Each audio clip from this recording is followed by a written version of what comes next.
Chapter 4. Conspiracy. Danglars followed Edmond and Mercédès with his eyes until the two lovers disappeared behind one of the angles of Fort St. Nicholas. Then turning round, he perceived Fernand, who had fallen pale and trembling into his chair, whilst Caderousse stammered out the words of a drinking song. "Well, my dear sir," said Danglars to Fernand, "here is a marriage which does not appear to make everybody happy." "It drives me to despair," said Fernand. "Do you then love Mercédès?" "I adore her. Have you loved her long?" "Ever since I have known her."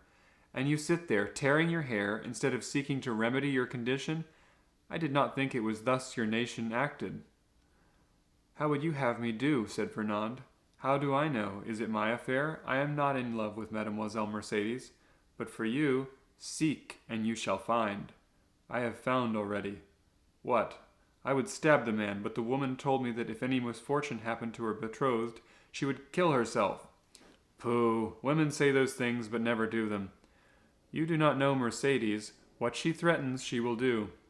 "Idiot!" muttered Danglars. "Whether she kill herself or not, what matter, provided Dantes is not captain?" "Before Mercédès should die," replied Fernand, with the accents of unshaken resolution, "I would die myself." "That's what I call love," said Caderousse, with a voice more tipsy than ever. "That's love, or I don't know what love is." "Come," said Danglars, "you appear to me a good sort of fellow, and hang me, but I should like to help you. But—" "Yes," said Caderousse, "but how?" "My dear fellow," replied Danglars, "you are 3 parts drunk. Finish the bottle, and you will be completely so. Drink, then, and do not meddle with what we are discussing, for that requires all one's wit and cool judgment." "I drunk?" said Caderousse. "Well, that's a good one. I could drink 4 such bottles. They are no bigger than eau de Cologne flasks. Pere Pamphile, more wine." And Caderousse rattled his glass upon the table. "You were saying, sir," said Fernand, awaiting with great anxiety the end of this interrupted remark. "What was I saying? I forget. This drunken Caderousse has made me lose the thread of my sentence. Drunk, if you like, so much the worse for those who fear wine, for it is because they have some bad thoughts which they are afraid the liquor will extract from their hearts." Caderousse began to sing the last 2 lines of a song very popular at the time. "The wicked are great drinkers of water, as the flood proved once for all." "You said, sir, you would like to help me, but—" "Yes, but I added, to help you it would be sufficient that Dantes did not marry her you love. And the marriage may easily be thwarted, methinks, and yet Dantes need not die." "Death alone can separate them," remarked Fernand. "You talk like a noodle, my friend," said Caderousse, "and here is Danglars, who is a wide-awake, clever, deep fellow, who will prove to you that you are wrong. Prove it, Danglars. I have answered for you. Say there is no need why Dantes should die. It would indeed be a pity he should. Dantes is a good fellow. I like Dantes. Dantes, your health!" Fernand rose impatiently. "Let him run on," said Danglars, restraining the young man. "Drunk as he is not much out in what he says. Absence severs as well as death, and if the walls of a prison were between Edmond and Mercédès, they would be as effectually separated as if they lay under a tombstone." "Yes, only people get out of prison," said Caderousse, who, with what sense was left in him, listened eagerly to the conversation. "And when they get out, and their names are Edmond Dantes, they revenge—" "What matters that?" muttered Fernand. "And why, I should like to know," persisted Caderousse, "should they put Dantes in prison? He has neither robbed, nor killed, nor murdered." "Hold your tongue," said Danglars. "I won't hold my tongue," replied Caderousse. "I say I want to know why they should put Dantes in prison. I like Dantes. Dantes, your health!" And he swallowed another glass of wine. Danglars saw in the muddled look of the tailor the progress of his intoxication, and turning towards Fernand, said, "Well, you understand there is no need to kill him." "Certainly not, if, as you said just now, you have the means of having Dantes arrested. Have you that means?" "It is to be found for the searching. But why should I meddle in the matter? It is no affair of mine." "I know not why you meddle," said Fernand, seizing his arm, "but this I know, you have some motive of personal hatred against Dantes, for he who himself hates is never mistaken in the sentiments of others." "I? Motives of hatred against Dantes? None, on my word.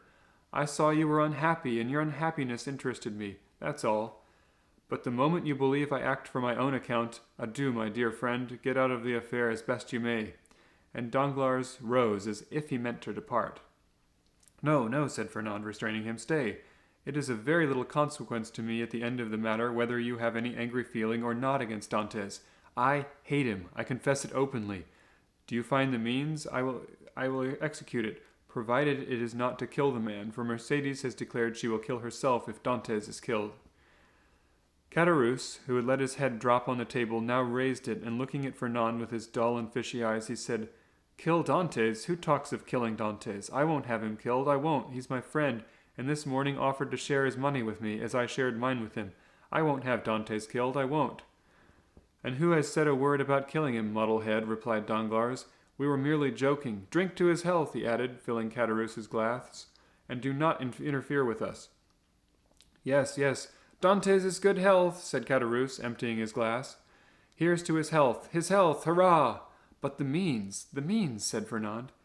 Have you not hit upon any? No, you undertook to do so. True, replied Danglars. The French have the superiority over the Spaniards, but the Spaniards ruminate, whilst the French invent. Do you invent, then? Said Fernand impatiently. Waiter, said Danglars, pen, ink, and paper. Pen, ink, and paper, muttered Fernand. Yes, I am a supercargo. Pen, ink, and paper are my tools, and without my tools I am fit for nothing. Pen, ink, and paper, then called Fernand loudly. All you require is a table, said the waiter, pointing to the writing materials. Bring them here. The waiter did as he was desired. When one thinks, said Caderousse, letting his hand drop on the paper, there is here wherewithal to kill a man more sure than if he were waited at the corner of a wood to assassinate him. I have always had more dread of a pen, a bottle of ink, and a sheet of paper than of a sword or pistol. The fellow is not so drunk as he appears to be, said Danglars. Give him some more wine, Fernand. Fernand filled Caderousse's glass, who, toper as he was, lifted his hand from the paper and seized the glass. The Catalan watched him until Caderousse, almost overcome by this fresh assault on his senses, rested or rather allowed his glass to fall upon the table. Well, resumed the Catalan, as he saw the final glimmer of Caderousse's reason vanishing before the last glass of wine. Well, then, I should say, for instance, resumed Danglars, that if after a voyage such as Dantes has just made, and in which he touched at the Isle of Elba, someone were to denounce him to the king's procureur as a Bonapartist agent. I will denounce him, exclaimed the young man hastily. Yes, but they will make you then sign your declaration and confront you with him you have denounced. I will supply you with the means of supporting your accusation, for I know the fact well. But Dantes cannot remain forever in prison, and one day or other he will leave it, and the day when he comes out, woe betide him who was the cause of his incarceration. Oh, I should wish nothing better than he would come and seek a quarrel with me. Yes, and Mercedes, who will detest you if you have only the misfortune to scratch the skin of her dearly beloved Edmond. True, said Fernand. No, no, continued Danglars, if we resolve on such a step, it would be much better to take, as I now do, this pen, dip it into this ink, and write with the left hand, that the writing may not be recognized, the denunciation we propose. And Danglars, uniting practice with theory, wrote with his left hand, and in a writing reversed from his usual style and totally unlike it, the following lines which he handed to Fernand, and which Fernand read in an undertone. Monsieur, the Procureur du Roi is informed by a friend of the throne and religion that one Edmond Dantes, mate of the ship Pharaon, arrived this morning from Smyrna after having touched at Naples and Porto Ferrajo, has been entrusted by Murat with a letter for the usurper, and by the usurper with a letter for the Bonapartist committee in Paris. Proof of this crime will be found on arresting him, for the letter will be found upon him, or at his father's, or in his cabin on board the Pharaon. Very good, resumed Danglars. Now your revenge looks like common sense, for in no way can it revert to yourself, and the matter will thus work its own way. There is nothing to do now but fold the letter as I am doing, and write upon it, To Monsieur le Procureur Royal, and that's all settled. And Danglars wrote the address as he spoke. Yes, and that's all settled, exclaimed Caderousse, who by a last effort of intellect had followed the reading of the letter, and instinctively comprehended all the misery which such a denunciation must entail. Yes, and that's all settled, only it will be an infamous shame, and he stretched out his hand to reach the letter. Yes, said Danglars, taking it from beyond his reach, and as what I say and do is merely in jest, and I amongst the first and foremost should be sorry if anything happened to Dantes, the worthy Dantes, look here." And taking the letter, he squeezed it up in his hands and threw it into a corner of the arbor. "All right," said Caderousse. "Dantes is my friend, and I won't have him ill-used." "And who thinks of using him ill? Certainly neither I nor Fernand," said Danglars, rising and looking at the young man, who still remained seated, but whose eye was fixed on the denunciatory sheet of paper flung into the corner. "In this case," replied Caderousse, "let's have some more wine. I wish to drink to the health of Edmond and the lovely Mercédès." "You have had too much already, drunkard," said Danglars, "and if you continue you will be compelled to sleep here, because unable to stand on your legs."